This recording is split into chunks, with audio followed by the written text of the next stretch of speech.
رسول پاک کا وصال ہوا نا، حضرت بلال نے منہ سے لفظ ہی کوئی نہیں ادا کیا.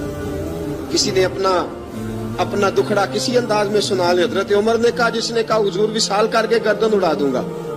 حضرت عثمان غنی نے کہا، خبردار کوئی مجھے آ کے نہ بتائے کہ مصطفیٰ وصال کر گئے.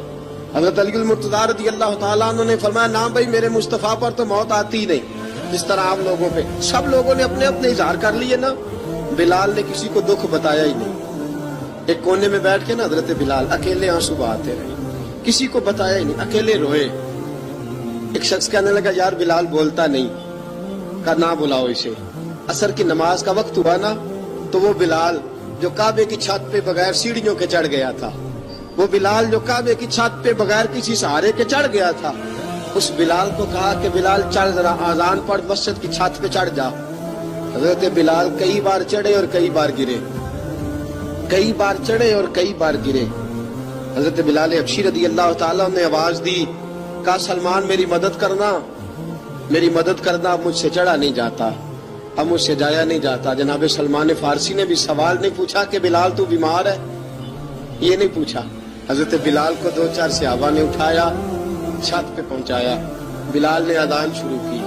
جب کہا نا اللہ اکبر اللہ اکبر، وہ آواز جس میں بڑا سوز ہوتا تھا، بڑی درد، بڑی بلندی ہوتی تھی، بڑا جوش خروش ہوتا تھا، آج وہ آواز دب گئی.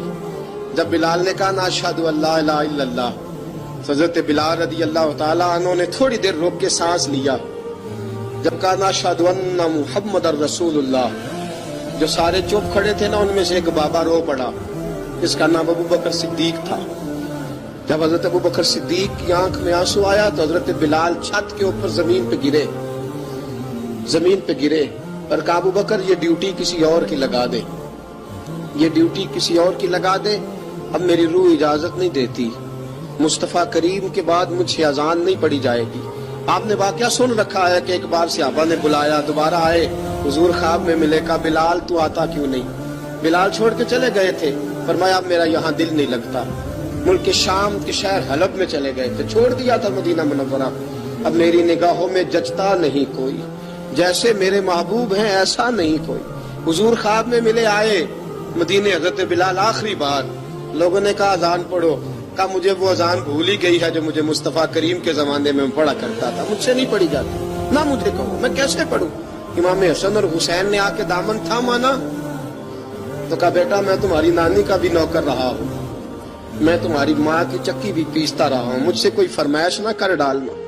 میں نے نوکری کی ہے، اور مجھے اگر اللہ نے توفیق دی تو میں تمہارے بچوں کے پیر بھی دھویا کروں گا. لیکن امام حسن رضی اللہ تعالیٰ عنہ نے فرمایا بلال ایک بار تو اذان سنانی پڑے گی. سنائی بلال نے اذان. کوئی گھر مدینے میں ایسا نہیں تھا جہاں سے رونے کی آواز نہ آئی ہو.